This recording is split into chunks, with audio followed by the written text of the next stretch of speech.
Buenas tardes.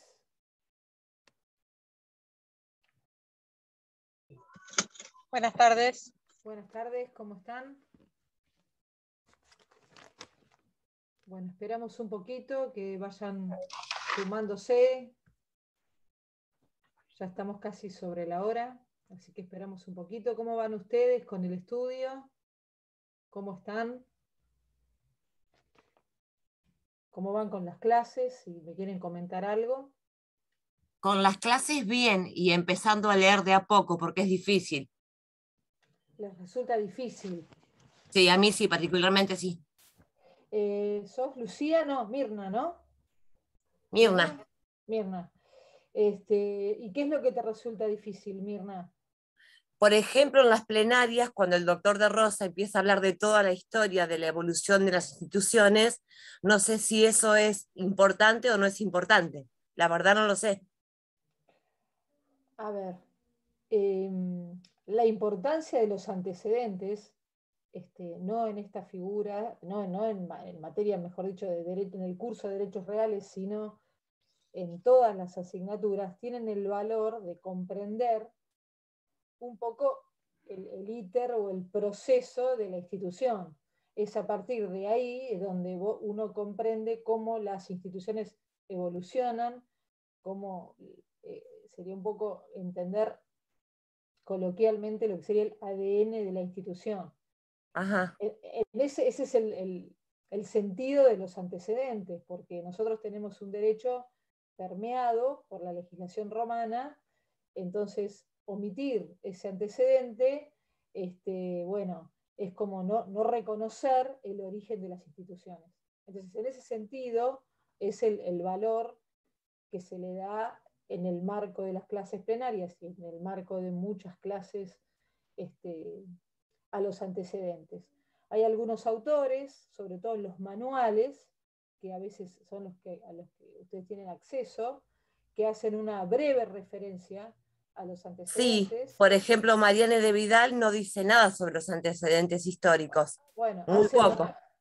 hacen una breve referencia, Kipper también, pero bueno, justamente lo que nosotros queremos significar, y en ese sentido lo reiteramos, no es que ustedes pueden soslayar los antecedentes porque no se toman. O sea, el antecedente se refiere justamente porque sabemos que los manuales a veces son escuetos, los tratados ustedes toman los tratados no solamente los tratados de muchos tomos, sino los que son 2 o 3 tomos también, y bueno, refieren más antecedentes, pero justamente la clase trata de decir aquello que los manuales no dicen o de completar, ¿sí? Ajá. Lo que no damos y lo que no, la perspectiva de la enseñanza, es una cuestión académica, es una cuestión pedagógica, digamos, no académica sino pedagógica, bordear los antecedentes, porque viene a completar aquello que los textos no refieren o refieren escuetamente, pero hace a la comprensión de la institución.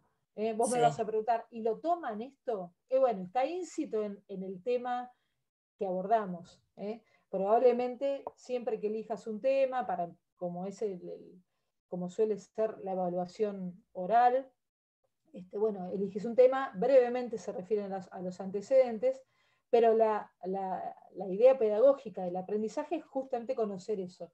El antecedente nos refiere a la historia, al nacimiento de la figura en el derecho romano y en el derecho argentino también. Porque vos ves que hay figuras que van evolucionando y van acompasando la época. Entonces, ese es el sentido. Por eso la clase plenaria o las clases teóricas que refieren a los antecedentes lo hacen en ese sentido, en el sentido de comprender la evolución del instituto o de la figura jurídico real de que se trate. Y en otros de civiles también debiera ser así. O sea, no vamos al texto puro de la ley, sino que damos el panorama completo. Ese es el sentido, Mirna, ese es el sentido. ¿Alguien más? Más allá de eso, ¿tenés alguna otra dificultad, alguna otra cuestión? Yo, No, profesora, Sí, a ver, Mirna, ahí te veo. Ahí, ya yo, está ahí. Romy, Romy, a ver, decime. ¿Qué tal? ¿Cómo está? ¿Cómo estás? Quería hacerle una consulta. Con el tema de cuando rendimos el examen, Sí, tengo entendido por amigas o por compañeros bueno, que ya la rindieron, que son, al ser oral, son como 2 o 3 días más o menos que están tomando. sí, a ver. Mi problema es que yo trabajo y ya me pedí el 12 y no me dan el resto de los otros días. Bueno, O sea, en mi caso les tendría explico que lo rendir el siguiente. 12. Bueno, les explico cómo es la modalidad. Tomamos estos minutos, ya hay 23, así que en breve ya comenzamos. Pero está bien que me pregunten porque es la oportunidad de vernos que tenemos es esta. En relación a los que tienen dificultad por trabajo, por alguna cuestión relativa a cualquier cuestión personal, generalmente eso unos días antes de la evaluación, a través de, el representante estudiantil, se generan unos listados en donde los estudiantes se manifiestan su dificultad y en función de eso se confeccionan. No es que damos prioridad, porque a veces les hacen mandar un correo, concretamente lo cursan a través de mi correo personal, donde ustedes manifiestan esto que vos decís, por ejemplo, Romina, y se tiene en cuenta. O sea, ¿por qué? Porque no podemos establecer tantos horarios o ingresos como personas, porque es un sinnúmero de estudiantes que no podríamos hacerlo más allá de todas las horas humanas que le ponemos a la evaluación. Pero generalmente se hace como un listado y se trata de contemplar situaciones como la tuya o similares, Romina. Pero eso unos días antes de la evaluación, yo sé que ustedes tienen un chat, les hacen mandar un mail a mi correo para que la cátedra tome conocimiento de eso y aparte se confecciona un listado de aquellas personas que por razones laborales o alguna cuestión muy específica de salud y demás, eh, tienen dificultad en el horario. Porque sabemos cuándo empieza la mesa, pero nunca sabemos cuándo termina. Entonces pasan de a 3, les explico la dinámica, pasan de a 3 a la sala, generalmente hay 2 docentes o más presentes, es como si fuera esto, nada más que ingresan 3 estudiantes, se silencian el resto, hay uno que comienza a hablar, se les pregunta de qué tema les gustaría comenzar a hablar, para esto un poco para romper el hielo, la situación de nervios que puede generarles la evaluación. Entonces eligen un tema o proponen un tema, no es que eligen el tema y lo dan todo en su totalidad, proponen una conversación, porque se trata de eso la evaluación, sobre un tema determinado. Les hacen alguna pregunta, les hacemos alguna pregunta del tema, generalmente las preguntas son medulares, y se los pasa a cualquiera de los otros temas que están comprendidos para la primera parte de este curso. Son preguntas, en general, no hay capciosidad, no hay intención los que han presenciado saben que somos insistentes, el tipo de preguntas también las conocen, algunos toman nota, algunos las tienen, algunos las imprimen, algunas les van a llegar, porque sabemos que esa vía siempre está. Y yo lo que les recomiendo, como una sugerencia para que conozcan esa dinámica, no sabemos si va a ser virtual, creo que va a ser presencial, o sea que sería lo mismo, si no es lo mismo, pasarían de a 3 o de a 1 a la mesa con el protocolo que tenga la facultad, o sea que sería lo mismo. Y bueno, generalmente cuando a veces están trabados en el tema o se les piden ejemplos, se les plantea una situación problemática, es decir, hay un ánimo de sacarlos a flote cuando vemos que por ahí lo que están es trabados. A veces pasa, y esto sí lo aclaro, que el tema lo conocen, se nota que lo conocen, pero falta precisión. Por eso yo insisto mucho y a veces les hablo dentro de la terminología específica para ustedes que vayan afinando el oído porque quizás no estén acostumbrados, como esta materia genera como una especie de hito en lo que son los civiles, ¿sí? Porque tienen la parte general, contratos y obligaciones medio que van de la mano, y acá tiene un régimen específico que obviamente se vincula. Tratamos de que la terminología la vayan adquiriendo en las clases. Es muy importante la precisión en la terminología. Y a veces falta, a veces hay una leída, y segunda, 2 veces la leyeron, 3 veces, y a veces falta una leída más profunda. Entonces le decimos, bueno, precisen un poco, no tienen que tomarlo a eso, si eso llegara a pasar, espero que no, como un desánimo. Porque esto es como el entrenamiento, cuanto uno más entrena, bueno, más sabe. Es más, les digo que aquellos, y esto no es un consuelo, es un producto de la experiencia, a veces aquellos estudiantes que no les va bien en la primera evaluación y van a recuperatorio, eso los termina ayudando, a la postre los termina ayudando. ¿Por qué? Porque vuelven a hacer una lectura profunda en ánimo de seguir en el curso, que después les sirve más nítidamente para comprender la segunda parte, porque es un tema de horas que uno le pone, pero de comprensión. Entonces a veces termina pasando eso, con lo cual la evaluación, aprobar o no aprobar, por supuesto que para el estudiante lo es todo, pero sabemos que a veces eso ocurre. Así que bueno, en relación a tu pregunta, Romina, no, eso no hay dificultad. Se trata de evaluar a todos, pero sí hacemos un orden. Tratamos de establecer un orden.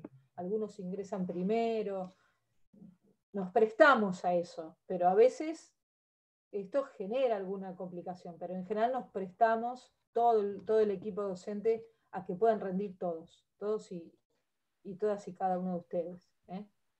¿Algo bueno, más? No, de nada. ¿Algo más? ¿Alguna? Otra pregunta, Eugenia, Mirna, nuevamente. Disculpa, estás acá, Mirna. Estoy acá, si estoy oscura tengo que prender la luz, perdón. No hay problema, pasa. Una pregunta, ¿el examen a qué hora empieza? ¿A las 10 de la mañana, como dijo el doctor de Rosa? Sí. Tienen que tener el documento de identidad ya en el momento, porque, a ver, ya sea presencial o sea, yo creo que va a ser presencial, pero bueno, sea por esta vía o presencial, tienen que exhibir el documento de identidad, sí. No tienen que decir, ay, lo tengo que ir a buscar, ahora me lo traen. Todas estas cosas las digo porque pasan. Entonces tienen que llamar a alguien de la casa que les traiga a la facultad. Ténganlo el documento, no puede haber estudiantes de Derecho indocumentados. Así que ténganlo ahí, porque nos pasa eso muchas veces. En casa de herrero, cuchillo de palo. ¿Puedo hacer una pregunta? Nada más. Sí, ¿quién es? A ver. Yo, Cecilia. Sí, Cecilia. Tengo una pregunta. Yo trabajo a la mañana hasta las 2 de la tarde. ¿Hay factible y no puedo tomarme la mañana, ninguna mañana? Sí. ¿Puedo ser factible rendir a la tarde? O sea, a partir de Cecilia, no sé si estabas recién, esta pregunta se la contesté a Romina. Sí. Pero eso... como es un caso diferente, pero bueno, se puede, es factible que ustedes acepten eso. Les explico cómo es. Nosotros ingresamos a las 10 de la mañana y no nos levantamos, solo hacemos un corte a la 1, que más o menos es de 1 hora, no más. A veces puede ser un poquito más. Y en la hora del almuerzo cortamos y nos volvemos a conectar. Así es, más o menos nos lleva 72 horas, entre 48 y 72 horas la primera evaluación. Si es en el ámbito de la facultad, va a ser exactamente igual. Así que en alguno de esos horarios vas a rendir. No dejamos gente afuera. Lo que sí,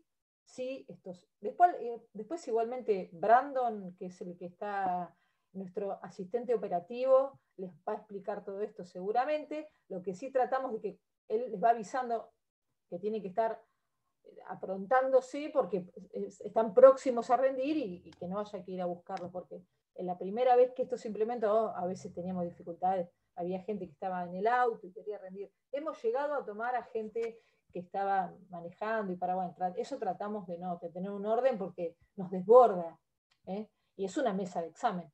Supongo que esta vez no va a pasar eso, pero todo, Cecilia, está contemplado, todas esas situaciones.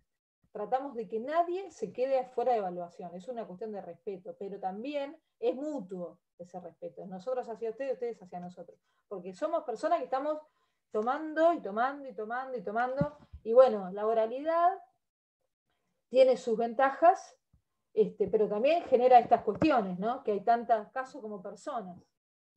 Así que en eso no te preocupes. ¿Algo más en relación a la evaluación? Lo más importante para la evaluación, ¿saben qué es? Es que ustedes conozcan los temas. Eso es lo más importante. Todo lo otro, no estén por lo que bordea ese escenario, no se preocupen por todo eso. Está todo, ya tenemos un recorrido hecho en esto de la oralidad y por supuesto que siempre lo hemos tratado de perfeccionar. Así que todo eso tengan la tranquilidad, no se desesperen por esas cuestiones. ¿Alguien más? ¿Alguna cosa más? Bueno, hay un estudiante que me mandó un correo, algunos los he contestado, hay uno que no contesté, no me acuerdo si era Gastón el nombre, si está en este grupo, no estaba en el grupo de la mañana, creo que está en este grupo, lo voy a contestar entre mañana y el fin de semana. No era un tema de los que yo tengo asignado, pero es un tema que entra en el examen y no tengo problema, más allá del docente que lo tenga a cargo, asignado ese tema, yo igual contestarlo. Así que me den un poquito de tiempo y bueno, y lo voy a responder. Hoy voy a cortar un poco antes esta clase, les explico por qué. Tengo una actividad académica con la Universidad Nacional de La Plata, por un libro que se hizo en el tema de enseñanza del derecho, en el contexto de pandemia, y es la presentación de ese libro, y yo soy una de las autoras, entonces tengo que estar presente, es un acto que se hace también a través de Zoom. Entonces, vamos a dar unos minutos, en realidad empieza en un rato, pero yo voy a ingresar tarde y tengo que estar. Es por una cuestión académica, un compromiso académico, tengo que estar. Pero eso no va a obviar a que si después en la próxima clase necesitamos más tiempo, nos extendemos un poquito, lo vamos manejando eso, pero sí se los quiero avisar. Bueno, seguimos. Ya para cerrar, les digo cómo nos vamos a manejar. Hoy vamos a concluir algo de los efectos del dominio revocable o resoluble, que habíamos visto trabajamos la clase anterior. Ya para cerrar el tema, sin perjuicio de dejarlo abierto a preguntas, vamos a avanzar sobre la figura del dominio fiduciario, que sería otro de los tipos de dominio imperfecto, y vamos a dejar planteado el tema, ¿sí? Sin perjuicio de que tomemos parte de la próxima clase para terminar de cerrarlo. Reitero, siempre abierto a preguntas o inquietudes que surjan ahora o que surjan cuando ustedes lean en profundidad el tema, porque hay muchos que todavía no han llegado ahí, es lógico que a veces eso ocurra, y vamos a empezar a ver límites al dominio, que es la unidad 7, que es una unidad que tiene extensión, tiene muchas particularidades, y vamos a tratar de dar lo más posible.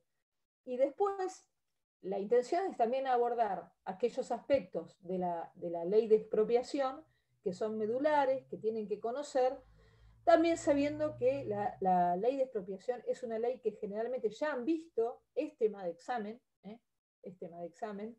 ya han visto en teoría constitucional o en alguna materia afín, es decir, en general no es nueva para ustedes. En cambio, límites al dominio y estas cuestiones que estamos viendo hasta ahora son nuevas, son conocimientos que adquieren en este curso.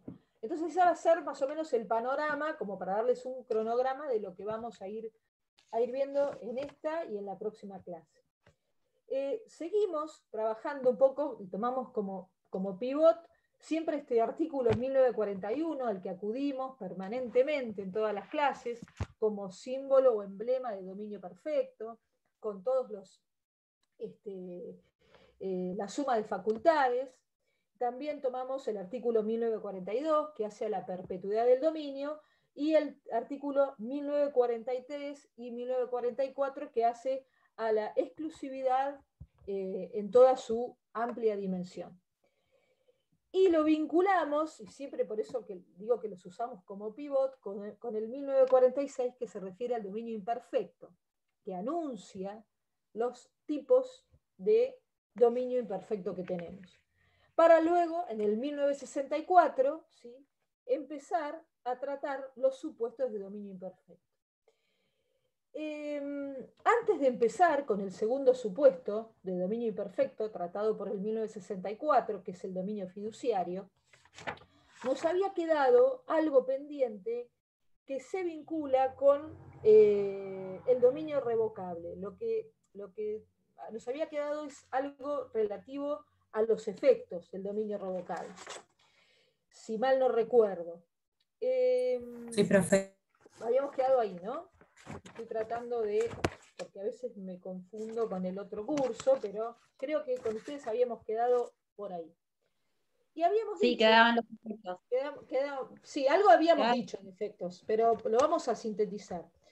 En virtud del artículo 1967, que vamos ahora a tratar de analizar, el efecto de la revocación o del dominio revocable o resoluble, según algún sector de la doctrina, es que tiene efectos retroactivos. Cuando tiene efectos retroactivos, utilizamos un latinazgo que es que tiene efectos ex tunc. Voy por el chat y lo escribo en latín por el chat, ¿sí? Ex tunc. Cuando no tiene efectos retroactivos, ¿sí? Decimos que tiene efectos ex nunc, ¿sí? Son dos expresiones, ahí fui por el chat. Ex tunc, efectos retroactivos, ex nunc no tiene efectos retroactivos. Esto lo aclaro porque según el autor del cual lean, les puede hacer referencia a ese latinazgo. El 1967 les dice que la revocación del dominio de cosa registrable tiene efecto retroactivo, excepto que lo contrario surja del título de adquisición. O sea, el principio general es la retroactividad y podría ocurrir que en el marco del ejercicio de la autonomía de los particulares se fijara un efecto no retroactivo, o se fijara la no retroactividad del efecto. Esto, reitero, es en función de la autonomía que tienen las partes, y acá vemos un supuesto de excepción al marco genérico de los derechos reales, cuando decimos que en el ámbito de los derechos reales campea el orden público o impera el orden público, eso que vieron en la unidad 1, o decimos que las normas son predominantemente de orden público y que están fuera de la autonomía de las partes. Acá tenemos la posibilidad de, en relación a los efectos, pactar algo distinto a la regla general del artículo 1967. Esto es lo que nos quiere significar cuando dice, excepto que lo contrario surja del título de adquisición o de la ley. O sea, podría ocurrir que también esto surgiese de la misma ley.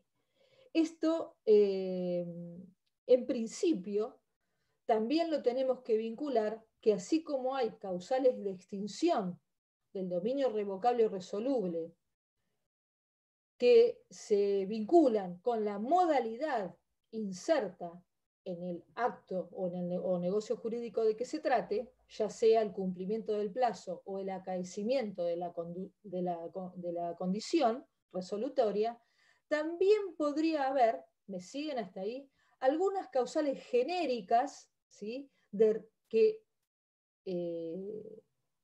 hagan concluir ese dominio revocable o resoluble, como sería, por ejemplo, la destrucción de la cosa. Esas son causales genéricas. Se destruye la cosa y concluye, por ende, el dominio revocable o resoluble, porque ¿qué es lo que ha perecido en ese caso?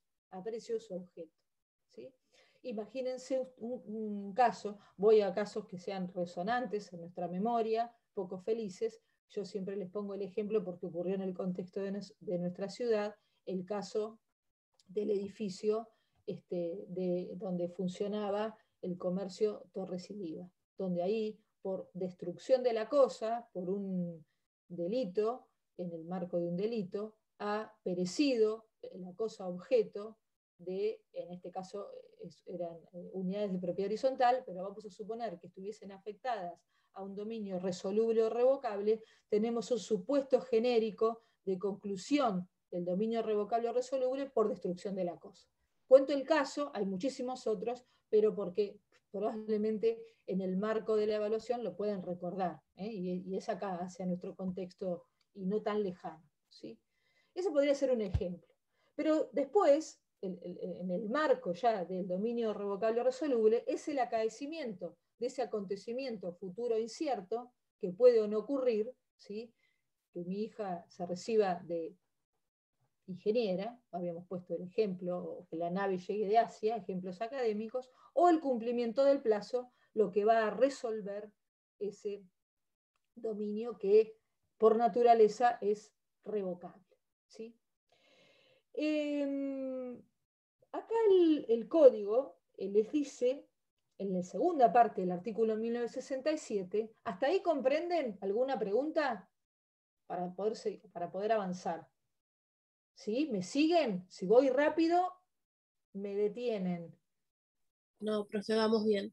Yo lo que trato es de que se concentren en lo que estoy diciendo, porque como si ustedes se concentran en ese torbellino de palabras técnicas, quiere decir que van comprendiendo, porque ustedes después lo van a leer o lo están leyendo al tema. Cuando ustedes se sienten cómodos en lo que yo, es porque lo están comprendiendo el tema. Entonces yo hago mucho hincapié en la terminología, y eso uno lo percibe. Por eso a veces voy rápido y alguno no leyó el tema, y toma apuntes, que eso también ocurre, párenme y lo digo más despacio. La segunda parte del artículo 1967 refiere a el régimen de las cosas que no sean registrables. Y acá el marco, la revocación, mejor dicho, no tiene efecto retroactivo respecto de los terceros. Acá el marco regulatorio es el marco del artículo 1895 del Código Civil. Se trata de que no tiene efectos retroactivos respecto de los terceros de buena fe a título oneroso que hubiesen adquirido una cosa mueble, ese es el régimen de las cosas muebles, que no sean robadas ni perdidas. Acá se detiene y, por supuesto, ante esos terceros no son alcanzados por la revocación del acto, porque están sujetos al régimen del artículo 1895 del Código Civil y Comercial. Artículo que si alguno me puede ayudar a leer, así yo no me disperso tanto. A ver, 1895, tienen todos, descarto que tienen todos los códigos a mano. 1895 les dice que adquisición legal de los derechos reales sobre muebles por subadquirente, la posesión de buena fe del subadquirente de cosas muebles no registrables que no sean hurtadas o perdidas es suficiente para adquirir los derechos reales principales, etc. Ese es el régimen.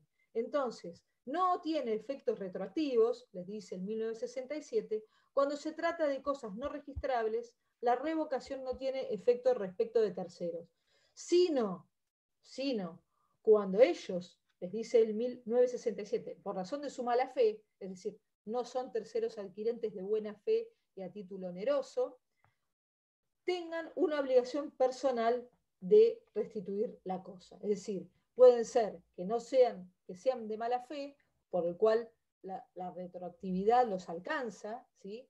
No pueden alegar buena fe, por lo tanto no estarían exceptuados, ¿sí? Por su mala fe, o bien porque tengan una obligación personal de restituir. Una obligación personal de restituir podría ser el caso del arrendatario o locatario que tiene la obligación, por mediar un contrato de tipo personal, como es la locación, de devolver la cosa. Esos no podrían decir, se resolvió, mi acto, no, porque sabe y conoce que tiene una obligación que le precede, que es la de la devolución de la cosa. ¿Sí? El ejemplo del locatario es o el comodato, por poner algún ejemplo de contrato de tipo personal.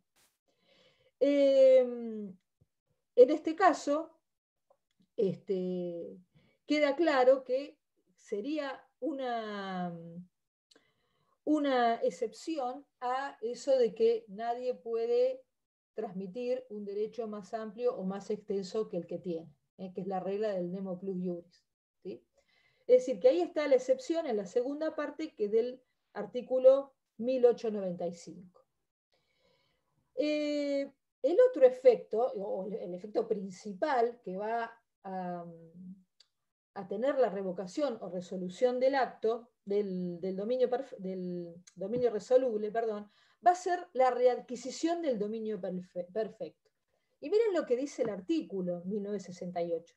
Al cumplirse el plazo o condición, es decir, al cumplirse cualquiera de las dos modalidades insertas en el negocio jurídico, el dueño revocable, ¿sí? El dueño revocable, es decir, aquel que ha adquirido y que tiene el dominio, en ese momento, dominio imperfecto, el dominio imperfecto de su cabeza, queda inmediatamente constituido en poseedor a nombre del dueño perfecto.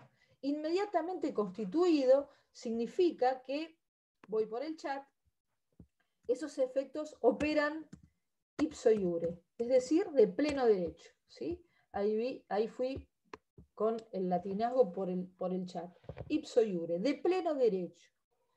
¿Qué significa? Yo les pregunto a ustedes, es una pregunta para que pensemos juntos, no estoy evaluando, decir que el dueño revocable, ¿sí? El dueño revocable, no el anterior propietario, me siguen, sino el dueño revocable, aquel que tiene latente esa posibilidad de que su dominio y que esa adquisición sea revocada.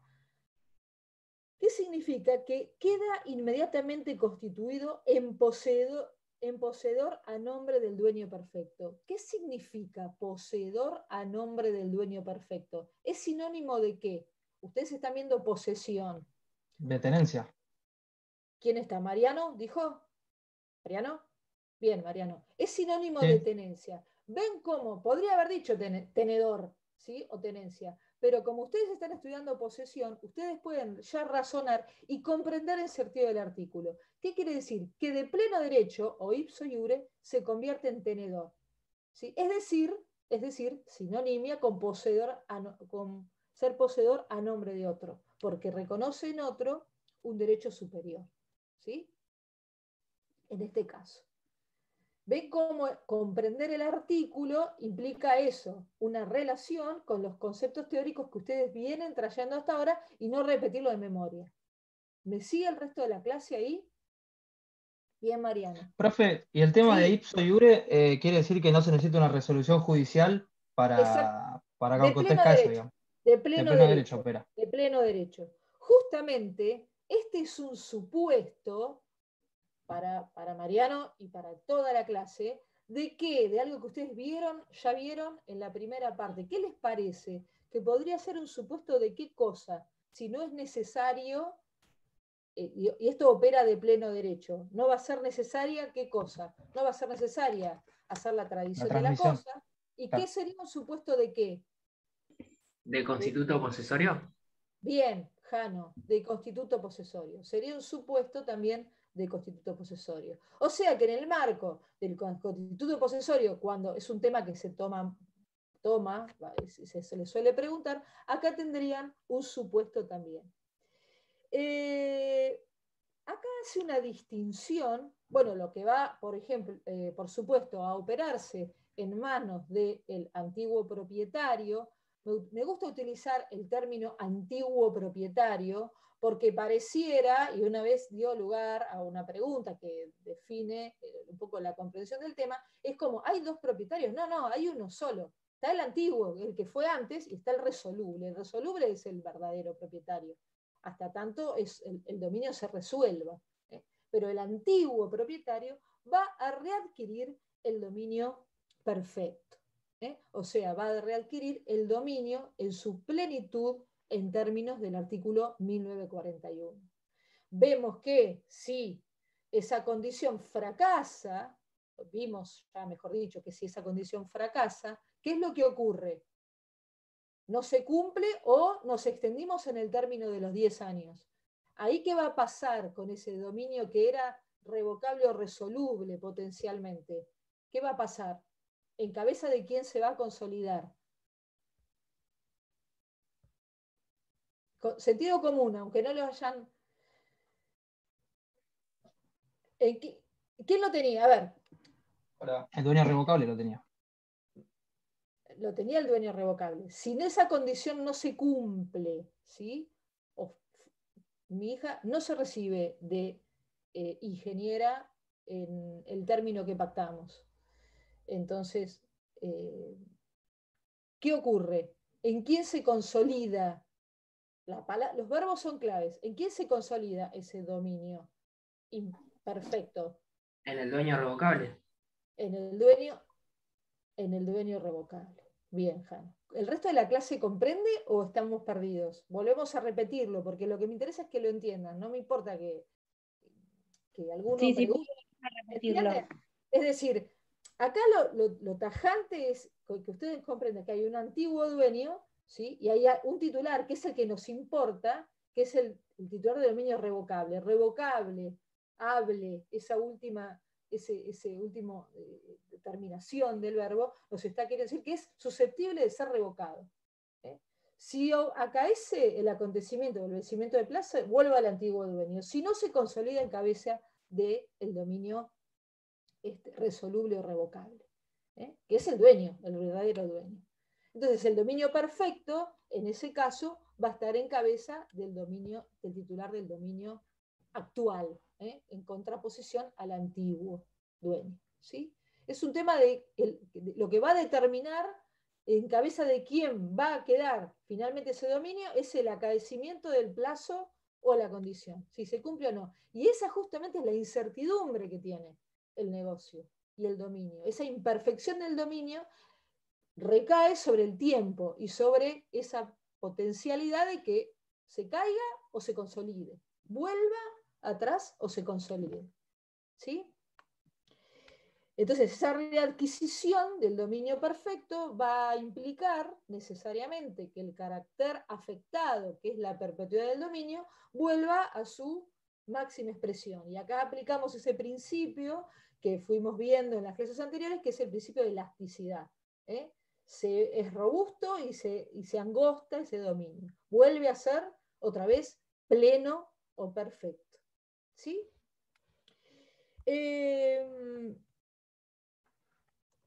El efecto de esa retroactividad va a estar dado por el artículo 1969, que sienta el principio general, que dice que si la revocación es retroactiva, dice si es retroactiva porque puede ocurrir que las partes hayan pactado la no retroactividad, como vimos en el 1967, puede decir que hayamos pactado, no, vamos a apartarnos de lo que dice la ley, vamos a pactar la no retroactividad. Podría ocurrir. Entonces les dice en 1969, si la revocación es retroactiva, o sea, si seguimos el régimen legal, el dueño perfecto readquiere el dominio libre de todos los actos jurídicos realizados por el titular del dominio resuelto. Esto se armoniza con el principio de perfección del dominio. Siempre hay una tendencia sistémica del sistema a volver al dominio a su máxima plenitud o perfección. ¿Sí? Libre de todos los actos jurídicos, es decir, que ese efecto retroactivo arrasa con los actos jurídicos que se hubieran celebrado durante la vigencia del dominio revocable o resoluble.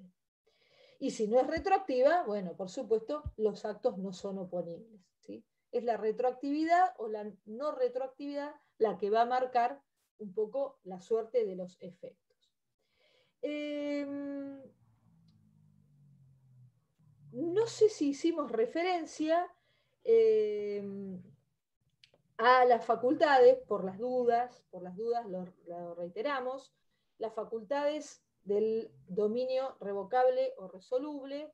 El titular de dominio tiene las mismas facultades que el dueño perfecto, es decir, las mismas facultades de poder usar, disponer material y jurídicamente de la cosa.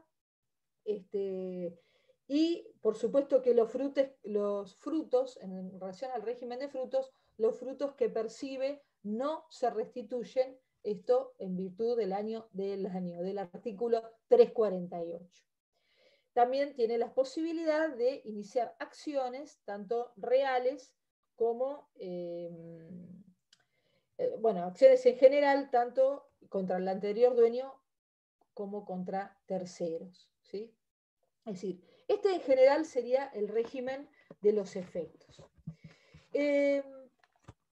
Ahora sí, bueno, queda claro la cuestión del término de los 10 años. Creo que a grandes rasgos vimos bastante sobre dominio revocable o resoluble. Nos quedará, en todo caso, algo pendiente que ustedes me lo podrán preguntar en alguna clase que siga esta, si hay alguna clase de repaso. También se suele hacer una clase de repaso con el profesor titular, ¿sí? En el marco de antes del examen, generalmente hay una clase de repaso, y si no, alguna que tengan conmigo o a través del chat. Vamos a ver ahora el segundo supuesto, ¿sí? Siempre en esto de estar vinculando el 1941, el 1946 y el 1964 del Código Civil y Comercial. Siempre esos artículos los estamos manejando ahí, porque habla de la imperfección, de la imperfección, ¿sí? Y de los supuestos de imperfección. Siempre cuando comiencen el tema, cualquiera sea el tema que eligiesen, tienen que estar pivoteando sobre estos artículos, ¿no? Porque es la base de donde el dominio empieza a ser imperfecto. Luego del anuncio que hiciera el Código Civil en el 1946, vamos a tratar en el 1964 el segundo supuesto de dominio imperfecto, que afecta a la perpetuidad, ¿sí? Porque el derecho no está sujeto a durar en el tiempo, como sería en el caso del dominio perfecto. Hay algo que afecta al carácter perpetuo. Es decir, que el derecho no va a durar indefinidamente, ¿sí? ¿Por qué no va a durar indefinidamente? Porque también el dominio fiduciario está condicionado por una afectación cuyo origen va a ser una modalidad inserta en el contrato que sirve de causa o en el acto jurídico que le sirve de causa, y la modalidad va a ser también un plazo o una condición siempre resolutoria, ¿sí? La pregunta es, ¿por qué? Vamos a suponer que les preguntan a ustedes en el marco de la evaluación, y yo les pregunto a ustedes, ¿por qué les parece que siempre tiene que ser resolutoria la condición o el plazo? ¿Por qué la modalidad tiene que ser resolutoria y no suspensiva? ¿Por qué? A ver, ¿alguno? Porque se tiene que resolver una vez finalizado el tiempo. Porque sí, ese sería el efecto, pero ¿qué es lo que tiene que haber, que no puede faltar? Que es justamente medular en el tema, es troncal en el tema. Tiene que haber adquisición. Si fuese suspensiva, no habría adquisición, no hay transmisión y no hay adquisición. Entonces, por eso se dice sí o sí tiene que ser resolutoria, porque viene a resolver, y en el caso del dominio fiduciario lo mismo.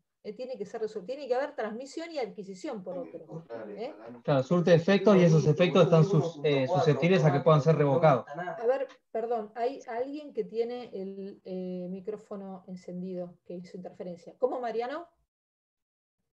Claro, que en el caso de que es resolutoria, empieza a cumplir tus efectos y está susceptible a que deje de cumplir los efectos, de que se revoque, a diferencia del otro. Exacto, sí, exacto. Bueno, no sé quién es el que tiene, no quiero distraer, hay alguien, ya se va a dar cuenta y lo va a apagar al micrófono. Entonces, volviendo, el dominio fiduciario es el segundo supuesto de dominio imperfecto que trata el 1964. Tenemos que el primer caso, para ir recapitulando un poco, es el dominio revocable resoluble, legislado por el 1965, que vimos hasta hace un rato. El otro supuesto es el dominio desmembrado o grabado, ¿sí? Estoy enunciando los supuestos del 1964, ¿sí? Desmembrado o grabado. Y el tercero es el dominio fiduciario, que está regulado actualmente en el Código Civil y Comercial en el artículo 1701. Y esto trae algún tipo de cuestionamiento en el seno de la doctrina en relación a la ubicación metodológica que se le dio a este instituto. Ahora vamos a ver cuáles son. ¿Cuáles son los antecedentes para Mirna? ¿Dónde está Mirna? Mirna. ¿Cuáles son los antecedentes de la figura del dominio fiduciario? Bueno, por supuesto, muy brevemente, en general los autores hacen una referencia muy escueta. Los autores me refiero en los manuales que están al alcance de ustedes. El instituto se conocía en Roma, en la Roma clásica, muy, muy sintéticamente, me refiero a ellos, y cumplía dos funciones. Había dos institutos que estaban atravesados, estaban permeados por la confianza. ¿Sí? Es decir, hablar de dominio fiduciario nos significa negocios jurídicos o actos que están permeados por la confianza. La confianza, fides, voy por el chat, nos significa un estado de confianza. Y estos institutos propios del derecho romano eran la fiducia, vos estoy yendo por el chat, cum amicu, y la fiducia creditori. ¿Sí? Eran dos institutos que se utilizaron basados en la confianza en el derecho romano clásico. Ya en el siglo XIX esto también se traslada al derecho anglosajón, que con la figura de lo que se conoce como trust, voy por el chat también, anglosajón. En todas, la característica medular, ¿sí? Ahí lo escribí todo por el chat, es la confianza. La confianza que ahora vamos a ver entre qué sujetos es que se estipula. Cuando este contrato entre fiduciante y fiduciario, basado en la confianza, que da lugar a estas dos figuras, se generaba en la fiducia cum amico, cuando generalmente el ciudadano romano iba a las guerras, ¿sí? Necesitaba transmitir la posesión de sus bienes a alguien de confianza. El estatuto moral, ¿sí?, de la amistad en Roma era significativo, tenía un estatuto moral muy fuerte, y la confianza era un valor que aún hoy en día sigue reinando, es una característica esencial de las relaciones vinculares de amistad, la confianza en el otro, y de amistad y de otra índole también estrecha, donde era característico, yo me iba a la guerra y dejaba mis bienes en nombre de una persona de mi confianza para que los administre, y si yo no regresaba por haber fallecido en la guerra, en todo caso esa posesión se transmitía a un tercero. ¿Sí? Mientras tanto, se conservaba, el propietario seguía siendo aquella persona que iba a la guerra, y lo depositaba la administración en esa persona de confianza. Ese es el origen, ¿sí?, de la fiducia con amico.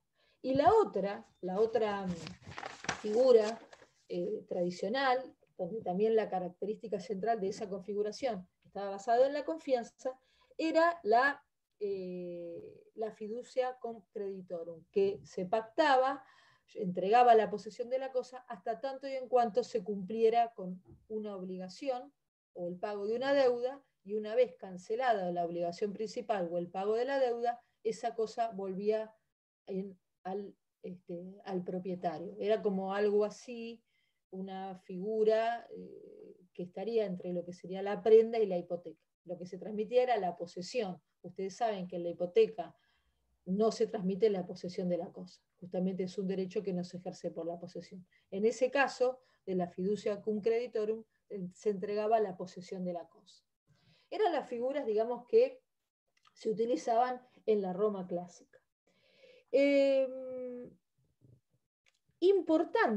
Importante saber que la característica central de esta configuración basada en la confianza es por la cual se genera un dominio imperfecto, porque la persona está en posesión de la cosa, se le transmite la cosa, tiene un dominio imperfecto, es que el fideicomiso recae sobre una cosa, en el dominio fiduciario, recae sobre una cosa singular o particular, porque estamos en presencia de la figura de un dominio imperfecto, y ese dominio imperfecto, como estamos en el marco de los derechos reales, tiene que recaer necesariamente sobre una cosa, ¿sí? O sobre cosas, pero materiales en términos del artículo 16 del Código Civil y Comercial. ¿Sí? Más allá que el fideicomiso, que es el antecedente a veces o que puede ser el antecedente de ese dominio fiduciario, puede recaer sobre una universalidad. El dominio fiduciario, ¿sí?, va a recaer sobre una cosa cierta y determinada, porque estamos en el ámbito de los derechos reales, ¿sí?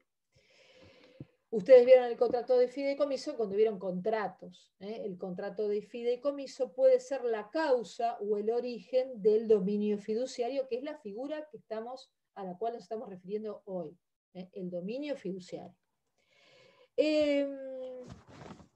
Vamos a ver cómo se configura, ¿sí? Cómo se configura esta... Estoy tratando de... No, antes de ver eso, quiero establecer un orden para no confundirlos. Vamos a ver cuáles son las diferencias, ya que estuvimos viéndolo hasta hace poquito, con el dominio resoluble o revocable. Siempre uso el sinónimo de resoluble como sinónimo de revocable. Bueno, hay una característica que es de semejanza entre las dos figuras, el dominio revocable o resoluble y el fiduciario, que es estar sometido a una modalidad que está representada por el plazo o la condición resolutoria. Eso los une. Esa es la característica común del dominio revocable y del dominio fiduciario. El sometimiento a una modalidad, ya sea plazo o condición resolutoria. Eso es lo común. Y lo que los distingue a ambas es que en la dinámica del dominio fiduciario, ¿sí?, cumplida la condición resolutoria o el plazo resolutoria, el dominio debe ser, en el dominio revocable, restituido, como vimos hace un rato cuando vimos efectos, restituido al dueño revocante, ¿sí? En cambio, en el fiduciario, el dominio debe ser entregado a un tercero, operado el cumplimiento del plazo o la condición, debe ser entregada a un tercero que es el fideicomisario.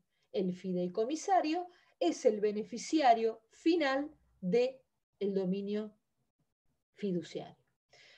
Vamos a hacer un esquema, un breve esquema, para que vean cómo funciona esto. El origen del dominio fiduciario, que es lo que hoy estamos viendo como segundo tipo de dominio imperfecto. Elida, ¿estás preguntando algo o no? Ah, perdón, porque la vi ahí. No, estaba repitiendo lo que... está bien, porque yo les leo los labios, así que si dicen algo... Yo charlo con vos, María Eugenia. Vos charlás, vos seguís charlando. Yo charlo también conmigo. Bueno, a veces los escucho hablar y uno se olvida de desmutear, entonces por eso los veo y por ahí pienso que me están preguntando. Vamos a hacer una composición del escenario que se plantea en el dominio fiduciario. Lo primero que tenemos que decir es que el origen del dominio fiduciario o la causa está dado por el contrato de fideicomiso, ¿sí?, o por una disposición testamentaria. Esto está en el código, ahora lo enunciamos, después vamos a buscar dónde está en el código, en qué articulado, pero primero enunciamos la teoría. Entonces, ese es el origen. ¿Cuáles son los sujetos intervinientes? Esto hay que tenerlo muy claro para evitar confusión. Así como hablábamos del dueño revocante, del revocable y toda esa terminología que hay que tener clara, acá en el fideicomiso también. Tenemos el fiduciante o fideicomitente, ¿sí?, que es el constituyente del fideicomiso. Y esa constitución del fideicomiso lo va a hacer a través de una causa. esa causa va a ser un contrato de fideicomiso o va a ser una disposición testamentaria. ¿Sí? Ese es el sujeto, digamos, que va a dar lugar o que va a, digamos, iniciar la transmisión. De esa causa que él propone, digamos, o que él dispone, va a tener origen la transmisión. ¿Transmisión a quién? ¿Cuál es el segundo sujeto? El adquirente del fideicomiso. ¿Sí? El adquirente del fideicomiso va a ser el fiduciario. Entonces tenemos fiduciante o fideicomitente y fiduciario, ¿sí? Que va a ser o dueño, fiduciario o dueño. Esto es importante. Así como en el revocable o en el resoluble teníamos el dueño anterior. Bueno, el dueño anterior es el fiduciante o fideicomitente. El dueño actual es el fiduciario, es decir, el adquirente del fideicomiso. ¿Sí? Y el fiduciario, me siguen hasta ahí, cumplido la condición o el plazo, es decir, cumplida la modalidad prevista, voy más lento, en el contrato de fideicomiso o en la disposición testamentaria, va a ser quien va a transmitir la cosa al fideicomisario, que es el tercero beneficiario final. Puede haber, si no entendieron o fui muy rápido y necesitan que repita, repetimos. Por eso hoy no los voy a llenar de contenidos, los voy a dejar más bien pensando. Pero vamos establecemos el escenario.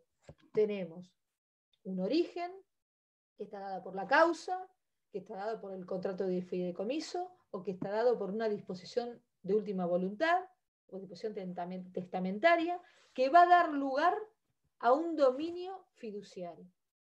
Los sujetos que van a participar de este escenario son primero el constituyente del fideicomiso, que va a ser el fiduciante o el fideicomitente, que van a transmitir, va a transmitir al adquirente, que es el o dueño fiduciario, una cosa material en términos del artículo 16, o sea, le va a transmitir el dominio fiduciario, y va a ocurrir que ante el cumplimiento del plazo o el acaecimiento de la condición,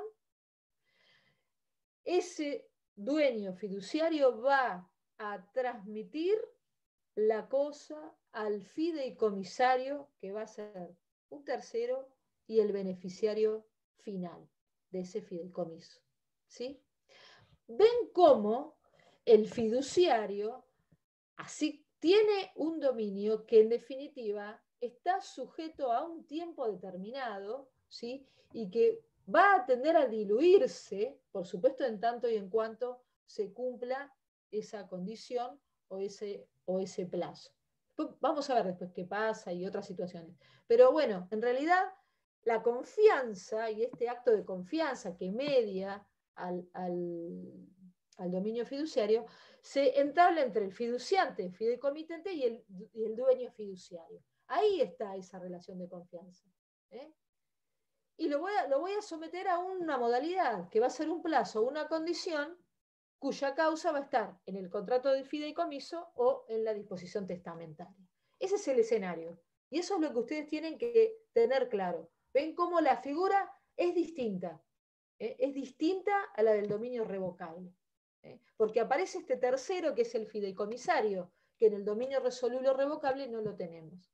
Podría haber una cuarta persona dentro del dominio fiduciario, que podría ser lo que se llama el beneficiario. Y un beneficiario que podría ser, por ejemplo, tanto una persona física como un ente ideal, como podría ser, por ejemplo, una fundación, se me ocurre, por el cual los resultados de la administración del fiduciante, las rentas, sí, puede ser las rentas o los frutos que surgiesen de la administración del fiduciario, podrían tener como destino esa cuarta persona que podría ser un beneficiario, como podría ser una fundación. Pero solamente los frutos y las rentas obtenidas de la administración. La cosa, el objeto material sobre el cual recae el dominio fiduciario, va a ser transmitida al fideicomisario, que es el destinatario final. De modo que ese cuarto sujeto puede o no puede estar, puede o no, podría no estar, no siempre está. Es decir, en un caso es el... Profe, Sí, ¿puede ser que Mirna, coincida la figura del fideicomisario con el beneficiario? del fideicomisario, podría ser que coincida, ¿sí? Podría ser. Lo que no puede coincidir El fiduciario, ¿no? es con el fiduciario. Justamente no porque habría una incompatibilidad en ese caso, no puede coincidir, pero sí podría coincidir, es la del fideicomisario con la del beneficiario. Entonces, son 3 sujetos los que hay, fiduciante, fiduciario y fideicomisario. Fiduciante o fideicomitente, dueño fiduciario, lo llamamos dueño fiduciario para no confundir, y fideicomisario. Y por último, ese es el escenario central.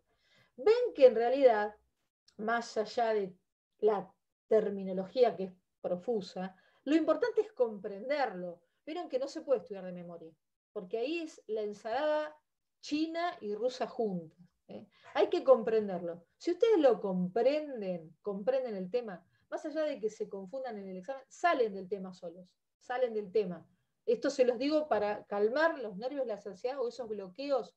Ustedes tienen que comprender. Cuando ustedes comprenden, el buen docente los interroga cuando hay algo que no suena o que sonó mal, que no es armonioso con lo que están diciendo, el buen docente les pregunta y los saca a flote. Ahora, si ustedes el tema no lo conocen o confunden, no salen.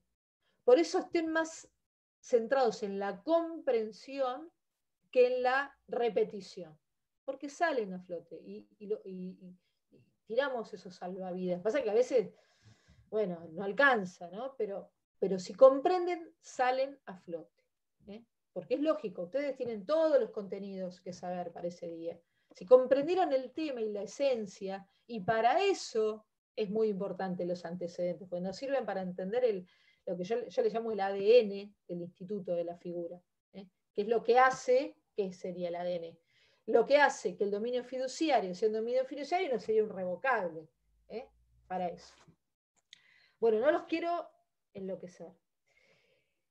Bueno, la segunda diferencia en el marco de este escenario entre el dominio revocable y el dominio fiduciario es que en un caso, acaecido la restitución, en el dominio revocable opera en favor del dueño revocante y acá aparece la figura del fideicomisario. Son escenarios distintos, eso es lo que quiero significar. Tienen sujetos distintos, escenarios distintos.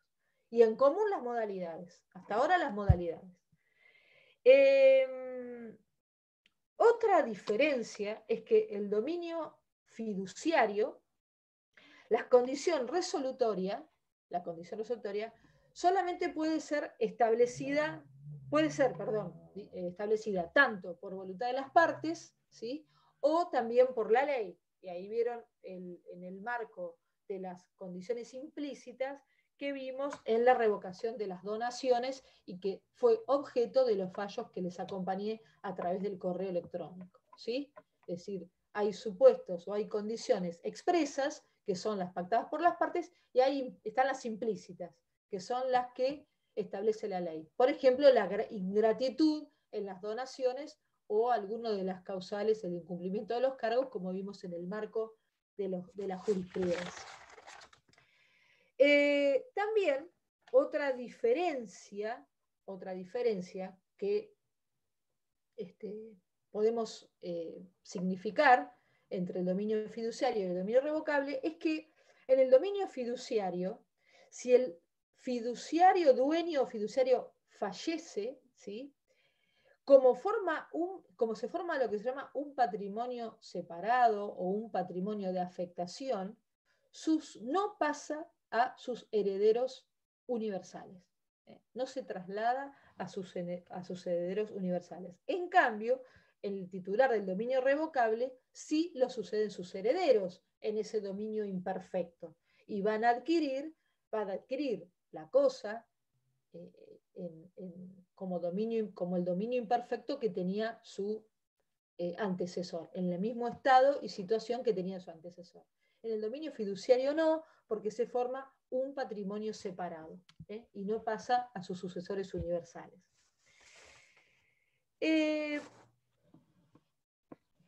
¿Hasta ahí vamos bien? ¿Van más o menos comprendiendo? Sí. Bueno, ¿qué pasa en nuestro sistema? En el sistema civil argentino. Bueno, en el sistema derogado, pues acá también podría haber una pregunta. ¿Y tenemos que saber el sistema derogado? Bueno, el sistema derogado hoy tiene el valor de un antecedente, porque a veces dicen, no queremos, esto es lo que a veces dicen los estudiantes, y lo manifiestan a través de las encuestas, no queremos conocer antecedentes, no queremos conocer el sistema derogado. Si no conocemos someramente los antecedentes y si no conocemos el régimen anterior, que no es ley y que tiene el valor de antecedentes, no podemos conocer por qué una figura llegó a ser lo que es hoy. Piensen que si omitiéramos todo eso, por ejemplo, en la propiedad horizontal, y bueno, la propiedad horizontal no estaba en el sistema derogado. Vela se repudiaba. Sin embargo, el derecho evolucionó, la receptó en 1945 y hoy forma parte del elenco del 1887. Entonces, hay toda una historia que va impregnando a los institutos jurídicos y por eso los conocemos. ¿Qué pasaba en el sistema derogado en relación a la figura del dominio fiduciario? Bueno, había un artículo que era el 2006-62, esto lo digo brevemente, que refería, por poner un calificativo, escuetamente a la figura del fideicomiso, escuetamente. Entonces, estaba quienes, algunos autores decían que era imposible que existiera la figura del fideicomiso, entre ellos estaba Salvat, y otros que decían que sí existía, entre ellos estaba Lafeil y más contemporáneamente Alterini. ¿Qué dijo finalmente la doctrina, muy evolucionadamente? Las 9ª Jornadas Nacionales de Derecho Civil del año 1983, que se celebraron justamente acá, en la ciudad de Mar del Plata, se pronunciaron a favor de la existencia del fideicomiso. Y dijeron lo siguiente, se los voy a leer la conclusión, ¿sí?, de esa comisión 4.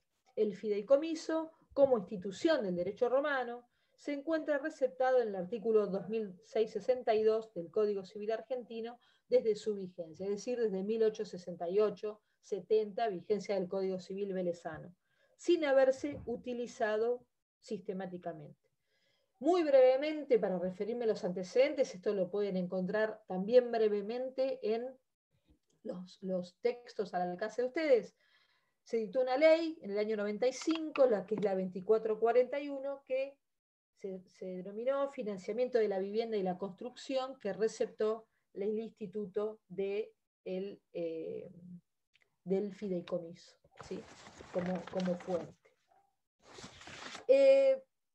Lo que sí ahora nos interesa es el derecho vigente, más allá de los antecedentes, que es lo que hace el Código Civil Argentino. El Código Civil Argentino regula a partir del 1701 la figura del dominio fiduciario. Y lo define autónomamente y específicamente. Acá hay una crítica, y esto lo anuncié al comienzo de la clase, que tiene que ver con la ubicación metodológica que dio lugar a controversias en el seno de la doctrina. ¿Y cuál es la controversia? Fíjense ustedes que el artículo 1701 nos salimos del marco que veníamos tratando hasta el momento, y que el artículo 1701 nos refiere a el dominio fiduciario. Y fíjense que si ustedes me están siguiendo con el código, van a ver que estamos en el libro 3, que se aboca al estudio de los derechos personales o creditorios, y concretamente en el título 4, que se refiere a los contratos en particular. Es decir, que el Código Civil y Comercial regula el dominio fiduciario en el libro tercero relativo a los derechos personales, cuando en realidad algunos autores dicen se innovó y otros dicen es injustificable el error metodológico de tratar una de las clases de dominio imperfecto en el título relativo a los derechos personales. O sea, hay una deficiencia legislativa porque legisló una clase de dominio imperfecto en un título que no es el de los derechos reales, sino es el de los derechos personales, concretamente en el de los contratos. Es como haber legislado el dominio seguidamente del contrato de compraventa, que puede ser una de las causas, ¿sí?, que da origen al dominio. Y el dominio se reguló justamente como un tipo real en el título o en el libro cuarto. Así que hay una primera crítica a la metodología seguida por el Código Civil y Comercial. Fíjense aparte, ustedes también, que en el 1702, que es el artículo que le sigue a la definición del dominio fiduciario, ahora vamos a leerlo, habla de las normas aplicables, es decir, habla del marco regulatorio del dominio fiduciario. Y les dice, ¿son aplicables al dominio fiduciario? Esta es una pregunta que les pueden hacer en el marco de la evaluación, y se preguntaba también en el marco de los exámenes escritos, cuáles son las normas aplicables al dominio fiduciario, y les dice, son aplicables al dominio fiduciario las normas que rigen a los derechos reales, y sin embargo está legislando en el libro tercero de los derechos personales, ¿sí?, en general y en particular.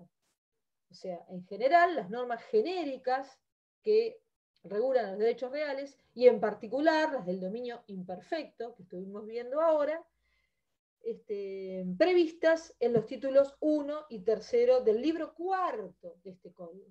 De modo que la regulación en el capítulo 31 viene a ser para el grueso de la doctrina antifuncional y metodológicamente equivocada.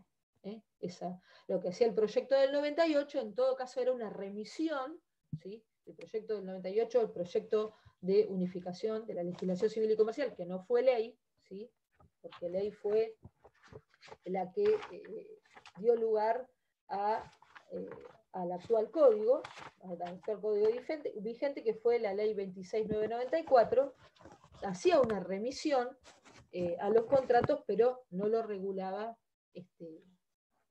a partir del capítulo o del libro tercero, sino que lo hacía desde el cuarto. Bien, ¿qué más? Bueno, vamos a leer el 1701 para cerrar un poco, nos quedan unos minutos, más o menos les voy a cortar la clase, seguro el libro ya lo están presentando, pero bueno, prefiero darla, la verdad que me gusta más dar la clase que estar en un acto presente, y aparte pienso que es más útil esto en este momento. Pero bueno, casi los voy a dejar 15 minutos antes y de última lo recuperamos estos minutos la clase próxima. Vamos a leer el 1701 como para dejar sentado este escenario, y van a ver reflejado en ese artículo el marco teórico que vimos hasta ahora. Dominio fiduciario es el que se adquiere con razón de un fideicomiso. Acá vemos cómo el origen o la causa a la que hicimos referencia, el contrato de fideicomiso, constituido por contrato, es decir, origen o causa del dominio fiduciario, o por testamento, lo que dijimos hace un rato. Un escenario en donde el origen o la causa es el contrato de fideicomiso o una disposición testamentaria. Esto es lo que dice el 1701. Y está sometido a durar solamente hasta la extinción del fideicomiso. Es decir, es un dominio fiduciario que tiene latente la duración, que es hasta tanto y en cuanto se extinga ese fideicomiso, ¿sí?, para el efecto de entregar la cosa a quien corresponda según el contrato o el testamento o la ley. Es decir, acaecido ese acontecimiento futuro e incierto y futuro o cierto, si fuese un plazo, ¿sí? Esa cosa va a ser transmitida al fideicomisario, según dijera el contrato de fideicomiso o la disposición testamentaria, que es el marco, que va a regir a esa figura. Este artículo 1701 y el 1702 en su caso nos refieren a la definición y al marco regulatorio de las normas aplicables al dominio fiduciario. Yo preferiría hasta acá suspender, porque además lo debo hacer yo por una cuestión mía, pero puntualizar algunos aspectos que tienen que ver para la próxima clase, ya que tenemos el escenario de los sujetos intervinientes y demás, algunas cuestiones vinculadas a ese patrimonio separado o patrimonio de afectación, y algunas cuestiones relativas a cómo se adquiere ese dominio fiduciario lo vamos a ver a partir de la próxima clase. Y cuáles son las facultades también, que en realidad sí les adelanto que las facultades son amplias, la titular del dominio fiduciario tiene amplias facultades en términos del artículo 1941 y 1704 del Código Civil Comercial. Tiene amplias facultades, igual que el dominio resoluble. O sea, nos quedarían algunas cositas y otra vez los efectos. Eso los damos en la primera parte de la clase y vamos a empezar a ver límites, ¿sí? Ustedes lo que tienen que saber del dominio fiduciario es lo básico. Es lo básico, es lo esencial. Porque el contrato de fideicomiso lo vieron cuando vieron contratos, si bien está legislado y puede ser la causa que da origen al dominio fiduciario, el tema se circunscribe a la clase de dominio imperfecto, al dominio fiduciario. Es lo básico. Les recomiendo, para los que pueden acceder al campus de en la comisión 2, sé que hay un material que les puede ser útil, que ha acompañado la doctora Villanustre, que en otros cursos ella ha subido ese material y ustedes tienen acceso a todo el campus, ¿no? A todas las comisiones. ¿Sí? No, solo a la de comisión nosotros. que estamos anotados. Bueno, no sabemos, el doctor de Rosa pidió que institucionalmente se le dé acceso a que todos puedan navegar por todas las comisiones del campus, porque si bien cada docente de cada comisión ha subido material, pero ese material atraviesa todo el curso, no es solamente para la gente de su comisión. El material es para todos. Así que bueno, eso se pidió que se desbloquee. Yo pensamos que eso estaba solucionado. Si de no ser así, voy a procurar tratar de alcanzárselos. Pero en realidad les reitero, de hacérselo llegar. Yo cuando hay algo que lo doy en marco de esta clase, a veces la jurisprudencia prefiero hacerlo por correo, porque después preguntan de otras comisiones. Dieron jurisprudencia, la toman en la 2, la toman en la 1 y se generan unos escándalos. Y como es ilustrativa esa jurisprudencia, yo por eso a veces me manejo con el correo entre ustedes y yo. Pero es otro material de dominio fiduciario, no. Si no lo tuvieran, no es que no pueden aprender el tema, que lo lean de Kipper, lo lean de Mariana de Vidal y Abela, o que lo lean del manual del doctor Clerc, o Alterini, o cualquiera de los textos, va a estar bien igual. Para repasar los temas, les recomiendo el texto de Papaño, Dillon y Cauce, que es un manual de derechos reales, es de editorial Astrea, es muy pequeño, pero a veces no está tan desarrollado para el aprendizaje, sino que es más bien un texto de repaso. Y en ese sí tienen acceso, a la editorial lo puse a disposición en el contexto de pandemia, y también lo tienen en el centro de estudiantes. Yo lo llevé para que puedan escanearlo y sacar los capítulos. Así que eso como libro de repaso, para todos los temas de la cursada. Así que bueno, miren, al final son 8 menos 10, estamos a 10 minutos casi los dejo por ahora y seguimos en el marco del dominio fiduciario la próxima clase y estaríamos empezando límites. ¿Sí? ¿Les parece bien? Sí, profe, gracias. Sí, gracias. Gracias, profe. Éxito con el libro. Bueno, sí, en realidad es un trabajo que hicimos los docentes de la enseñanza virtual y ahora híbrida, como le llaman. Esperemos próximamente volver a la plena presencialidad el otro cuatrimestre y que nuestras vidas sean más cercanas a lo que eran, a lo bueno de antes. Bueno, les mando un abrazo y que tengan buen fin de semana. Buen fin de gracias. Hasta luego, gracias. Hasta luego. Chao, chao.